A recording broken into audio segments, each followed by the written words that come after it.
Hello, sir. Hello, sir. Hello, sir. How old were you when you made your first $1 million US? First million? Yeah. 23 years old. And how old are you now? 24. It was last year. How much money have you made in a single year? In the last 12 months, we made over $12 million across my companies. Guys, $12 million. What industry is that? Well, we own a media company, so we own one of the largest business media channels in the entire world. You don't look like you're from around here. What are you doing here? I don't look like I'm from here. Yeah, you don't. You can't tell? Well, I mean, you wear what we wear. You know what I'm saying? Like, look at these guys. But No, I can't. Like, you don't look like you're from around here. I came out here to Nigeria to interview the billionaires of the continent of Africa. Tony Elumelu, who's a finance billionaire, his companies are worth over $16 billion. I'm interviewing the youngest Nigerian to build a $1 billion company. They built not one, but $2 billion companies, man. So we're interviewing entrepreneurs in every business, man. Today, we're linking up with the guy that owns the biggest noodle company in all of Africa, man. I do have two requests. The first request is, would it be possible, like, interview you, even if it's like for 1 minute? There's a lot of young people in Africa, and they can take a thing or two from what you built. Let's make it happen, man. And second request, please don't say no to me. Can I join you to meet this billionaire? I just want to be in close proximity to these guys. Well, we're going to be meeting a lot of billionaires, so if you can keep up, you can come. Thank you so much. It means I can come, right? Come on, let's go. All right, let's go. Let's go. All right. Okay, guys. You guys know, right? That was James, guys. James of the School of Hard Knocks, guys. We have a very interesting episode ahead of us, guys. Guys, as you've heard, I'll join James from the School of Hard Knocks for a couple of days in Lagos, Nigeria to meet with business leaders worth billions of dollars. What was the most amount of money you made in a single year? First quarter, we did about. In 1 year, what's the largest year you've had across your businesses? It's over. But more importantly, I want to learn how James is able to earn $12 million US a year as a content creator, interviewing wealthy people on the street. I built one of the biggest business media channels in the entire world called the School of Hard Knocks, but we built some other businesses as well. Are you a millionaire? I am a millionaire. Forbes' latest ranking puts James as number 37 highest earning creator in the world with $10 million revenue in the last fiscal year. Wow. One of the best skills that you can master in today's world is the art of getting attention. You should have already seen some of his clips go viral on Instagram. Question for you. So I want to take you behind the scenes and show you how the School of Hard Knocks goes about finding, meeting and asking these billionaires uncomfortable questions about building billion-dollar companies and how James makes money by doing this interview. About an interview with one of the richest men in Africa. What is We shall move to the front of the house. one question? I want to ask him.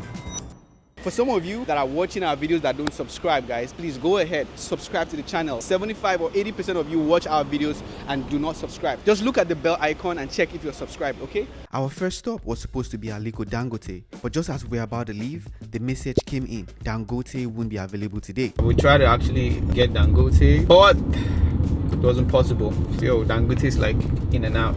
Weeks of planning suddenly on hold. Nonetheless, we have a lineup of other African billionaire entrepreneurs to meet up with. You've been all around the world, interviewing billionaires, millionaires, almost in every continent, and you've built a following more than 20 million. Were you doing something else before content? How did it start for you? I always had it in me from a very early age that I was meant to do something really big. Man, I worked 2 jobs before content. I don't think they have Chick-fil-A out in Africa. No, they don't. But you know Chick-fil-A? Yeah, in America. I worked at Chick-fil-A. I made $7.25 an hour when I was in high school, and then I worked construction for 2 summers. So I made about $10 working construction, and then I found content my senior year of high school going into college, and that's when I learned the skill of content when TikTok really started to get popular.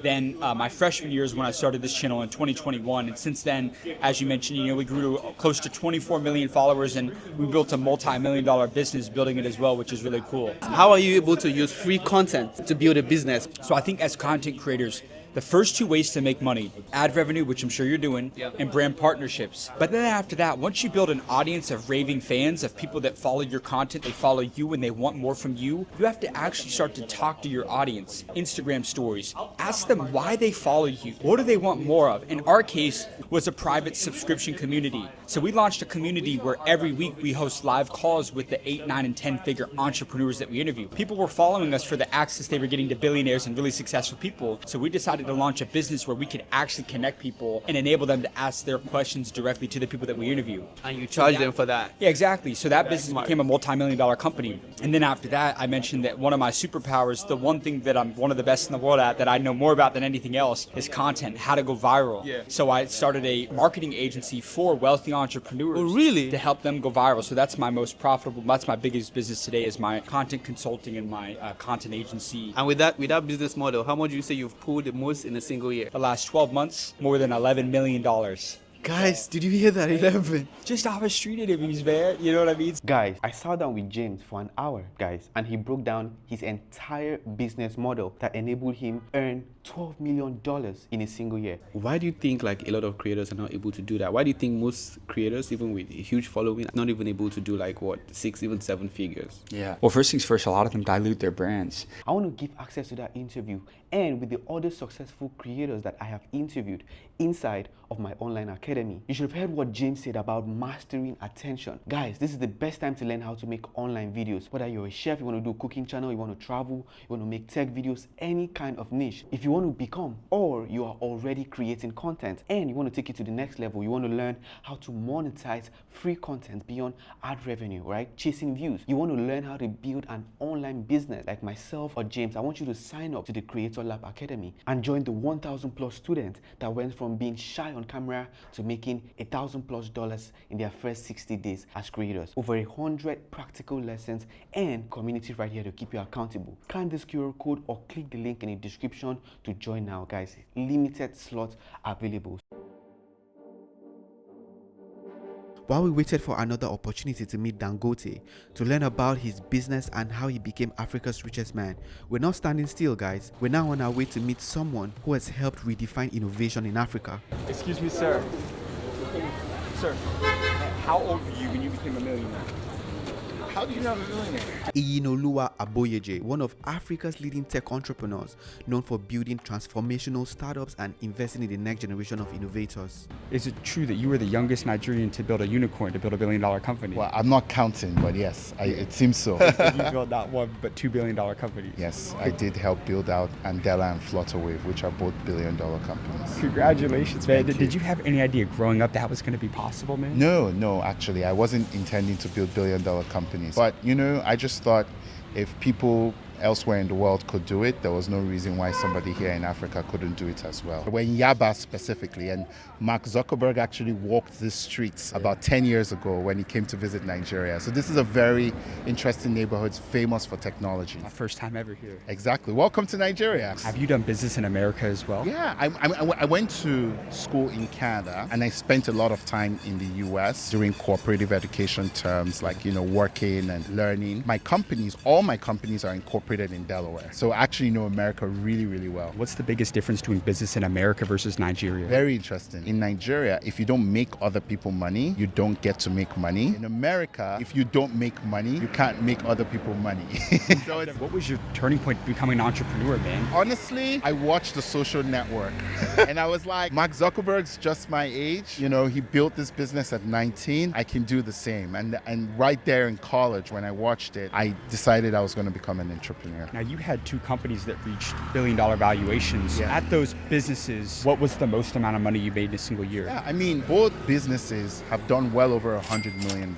This guy, he literally built one of the few unicorns in Africa. He's the youngest. Yeah. The youngest, man. So what is your takeaway from that? What is the thing that captured your most interest? I think what he was really powerful with is what he did was he was incredible with people. Yeah. And I've learned from talking to all these people that built, $10 million, $100 million, $1 billion companies. Yeah. Is what they've mastered is getting the right people in the right places. They're not necessarily the smartest people. Now, he's obviously a very smart guy, you can tell, but a guy like me, I'm not a super smart guy. I understand people. Yeah. And I think that if you're able to do that like he did, that's why I think he built 2, billion-dollar companies, man. So it's incredible. The largest young population in the world, and it just goes to show it's there's going to be a lot of people like him, just young, talented people that are hungry with energy and that are going to build great things and change the world. So I think that it's definitely cool to be able to see that and showcase that for sure. Guys, it's been a fire interview so far. He has a lineup of amazing entrepreneurs. Guys, as the day came to an end, we wrapped up our final interview knowing that there was still one conversation we haven't been able to have. So the next morning, as we prepared to interview someone else, a call came in. Guys, he's on a call right now with Aliko Dangote, trying to figure out the slot right now to get that video out. So that's what he's trying to do. You can hear his voice. I can hear his voice. The richest man in Africa. That's it. Let's go. Yes, sir. Tonight or tomorrow morning. He said he may even see us tonight. Yeah, he's gonna do it. Yeah. He said he can't do it this morning. He has a signing ceremony that he needs to shoot to the airport.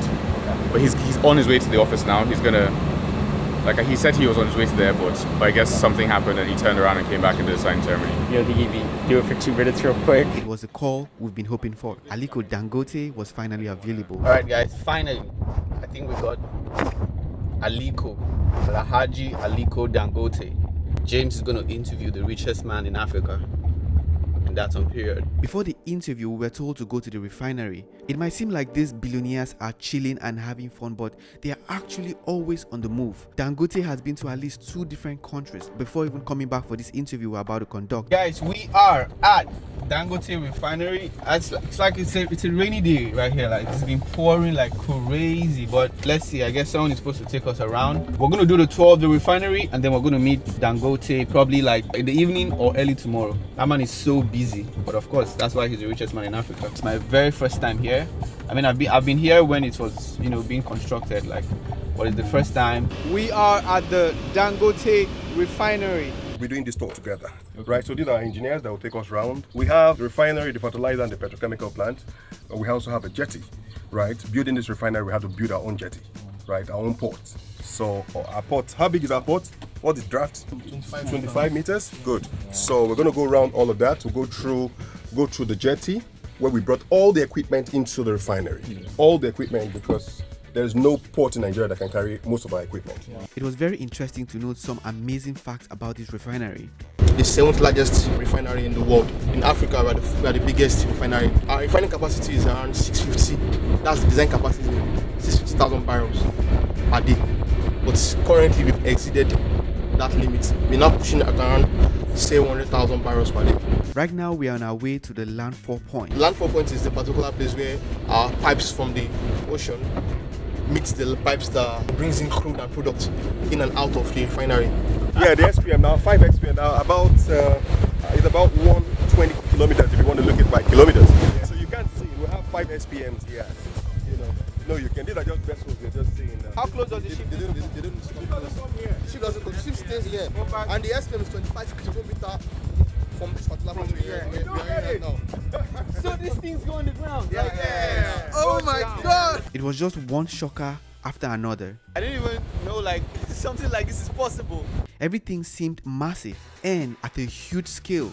We headed next to the Dangote port. Where's this vessel going to? Brazil. Okay, Brazil. This is leaving tonight, today, tomorrow. Yeah. And I have 3 vessels waiting already to load. It was hard to believe, but none of this land originally existed. Everything you're looking at was created through massive dredging and land reclamation. A lot of sands were used into the water to reclaim the land. Over 300 million euro was spent for this dredging to be done. How long did it take? It took up to 4 years. Because this is literally the ocean right below us. Mm-hmm. So right now we're gonna go check how like they produce the fertilizers. So I'm just at the fertilizer plants right now. Does Dangote, like the company, do they own all the verticals? Like they do all the production, all the exporting? Like do they own the entire value chain? The entire value chain. Everything. And interestingly, I mean, and we need to mention this, that looking at our capacity with what we have right now, we had to bring in over 5,000 trucks and tankers procured for the refinery. And that's, I mean, come on, each truck is over 180 million naira. So multiply that with what we have right now. And we have all of them in the refinery that you can see. We'll go in and say that. You are welcome to Dangote Fertilizer Limited. Basically, as the name implies, we produce urea fertilizer. However, there are various sections because for the production of urea fertilizer, we need ammonia and carbon dioxide, basically. And so that is what we do in this department. We then made our way to the petroleum and petrochemical section of the industry. This is our mini refinery. We call this our true boiling point crude evaluation lab. After touring the refinery, the port and the massive facilities that power this operation, one thing was clear. This is far more than an industrial project. It is a bold vision brought to life, and experiencing it in person was truly unforgettable. Can you see what you said again? You said this whole refinery is run from that. Yeah, that's from that source, that building. Guys, that's the powerhouse. That's Dangote's office right there. That small building that runs this whole place. Yeah. Can you imagine, guys? The Dangote refinery is now helping reduce Nigeria's reliance on imported fuel, strengthening local supply, and with Dangote now expanding into the power sector, his vision for Nigeria's energy future continues to grow. Guys, I hope you've been enjoying this episode so far, but I just want to take a quick second and give a shout out to the sponsor of today's video, Odoo, an all-in-one platform that makes running your business easier by bringing everything together in one place. In previous episodes, I've shown you a few Odoo apps like Odoo Invoicing and also the Odoo e-commerce. You've probably also heard about the upcoming Odoo experience happening in Kenya. For the first time ever, one of the biggest business and tech conferences in the world is coming to Africa, where entrepreneurs, business owners, developers and creators, they would come together to see how real companies are growing, scaling and making money using Odoo for just 2 days. So whether you're looking for a job, you're trying to grow that business, you're trying to find talent, land gigs, raise funding, or simply just learn how people are already doing it, what you need to do is be in that room with them, okay? There'll be also live product demos, workshop, exhibition, networking sessions, and of course, an after party to wrap it up. The premium pass is just $115, which includes 2 days of access, full board catering, and a full after party experience. So if you're serious about business, technology, building meaningful connections, click the link in the description or scan this QR code. And guys, I might just see you in Kenya. All right, now let's continue the rest of this video. Let's go. Guys, the next day, it finally happened. We are on our way to meet Aliko Dangote, the richest black man in the world. About to walk in, let's go make this happen. Dangote's house, like here in DI, Lagos. Let's see what it looks like. For someone with this level of wealth, the first thing that surprised me was his simplicity. Dangote's house, I expected it to be a bigger mansion, right? But yeah, he always preached like minimalism. Guys, we're at the living room right now waiting for him. I guess he's gonna come meet us anytime from now. And finally, after days of hoping to meet Aliko Dangote, he's finally here. Walking out, I couldn't help but smile. We were about to interview the richest black man in the world. According to Forbes, what is your net worth? What are they saying? I don't really look at those things. They are very destructive. They will distract me. How much would you say that you're worth today? I don't know really. I mean, our refinery, I know, is worth over $40 billion, just the refinery. I don't know. It will come out soon. Don't worry. Forbes says that you're worth over $30 billion. They say I'm worth $38 billion, but you know, most of our businesses are not listed yet. We have a vision which is 2030 to be more than $100 billion of revenue, all coming out of Africa. Currently at your company, what was the most amount of money you made in a single year for the business? Well, first quarter we did about $10 billion. $10 billion, yes, sir. so Now, did you have any idea growing up that you were going to build a company? No, never, not even 1%. So what was your turning point to really realize that, because correct me if I'm wrong, you started off selling candy to classmates. Yes. What was your turning point to realize that you could build an empire out of business? Well, you know, the issue is that I've realized that, you know, I've seen the development of Asia, and I've seen that Asia is only being developed by Asians, and you know, I realized that a lot of people are not coming to Africa because we have not been investing in our continent. So I tried to say, okay, fine, you know, let's move to that trajectory. I realized that most of the things that we're trading in, which is like cement, sugar and coal, it's all being imported and being dumped into Africa, where we are not creating jobs. We're actually importing poverty and exporting jobs out. So we decided that no, let's try and see how do we actually not only invest, how to encourage other people to come and invest in Africa. Why Africa? Why should people all over the world, and particularly the United States, not be overlooking Africa? Why should Americans be looking to invest in Africa? Today in Africa, 70% of our population, they are below 30 years of age. And we have 60% of the world's arable land. We have 2/3 of the world's mineral resources. By 2050, we're going to be 2.5 billion of population. So the real future is Africa. You built a cement company, you built a rice company, a flour. Cement, yes. But my question is, what did you know about building boring businesses that nobody else knew? We went into real physical businesses, you know, so that actually these are things that we need. These are things that people are producing elsewhere, bringing into the continent. And these were things that I was trading in. So I tried to do what you call backward integration to now produce what we used to import. And now we're upscaling because those businesses were too big for those businesses. So we've gone into oil and gas where the scale is huge. You know, I mean, between 2026 to 2030, we have a budget of over $46 billion, which we're investing, but all in Africa. And were you ever afraid of competition? No, never. How did you stand out from competition? Because some of these industries, I'm sure, could have been competitive. The people who can compete with us, who are very big, they're heavy, as big as we are, they will not come to Africa, so don't worry. Competition will not come, but I know the business more than they do, even though they are professionals in those fields. Then you've interviewed some of the richest people in the world. You know, what one commonality do you find in all their businesses that you think makes them rich? One of my favorite things I love to talk about from interviewing so many billionaires is that, you know, Warren Buffett talks about it, that like you get rich slow. I'm not a believer that like, you know, you start a business with the intent that, oh, I'm not going to make business until 5 years into it. Like, no, if you can make a lot of money in year one, great. but you do have to have that understanding that like true wealth, building a great company to a multi-million-dollar business, like it is gonna take time. Like you have to really like understand that, like that it does not come overnight. And if you think it does, like you're definitely mistaken. Like I said, it took us 3 years to start making money, but when everything hit, when everything lined up, again, we went from $100K a month to $1 million a month in a year. So you're saying with all of these people, like it's just time commitment. They think in decades, man. Like they think incredibly long term. And then the other thing that I really realized and learned is that they're just amazing with people. Like genuinely, like talent and people a lot of the times is the end game in business. And then they master a certain set of things. Like I think I always like to say this as well. It's like you can have a great product or a great service, but if no one knows who you are, like and you're invisible, like you're not going to be successful. I'm so serious. Like word of mouth is only going to get you so far. Yeah. Word of mouth is great if you want to build like a local company, but if you want to build like a company that's like well known, you know, all over your state, all over your, you know, your nation or whatnot, like you have to master attention. Like that's my skill set. That's my superpower. And like that's like I think that I've also noticed the richest lawyer in America, John Morgan, who's a great friend of mine, he spends $400 million a year on advertising. That's why he's so successful, is because he understands that the most visible people, the people that have mastered attention, are willing to spend more on advertising than anybody else. Like they're gonna get the most business. They're gonna beat more people just off the fact that people see them way more. So the more somebody sees you, the more they begin to trust you. And something, not everybody's gonna like you, not everybody's gonna be your customer. But I do think that fundamental of mastering attention is very important. Thank you, sir. That was an amazing interview, sir. Can we just do pictures very quick and then we'll leave you, sir. Guys, I can't believe I was just in close proximity to the richest black man on earth, right?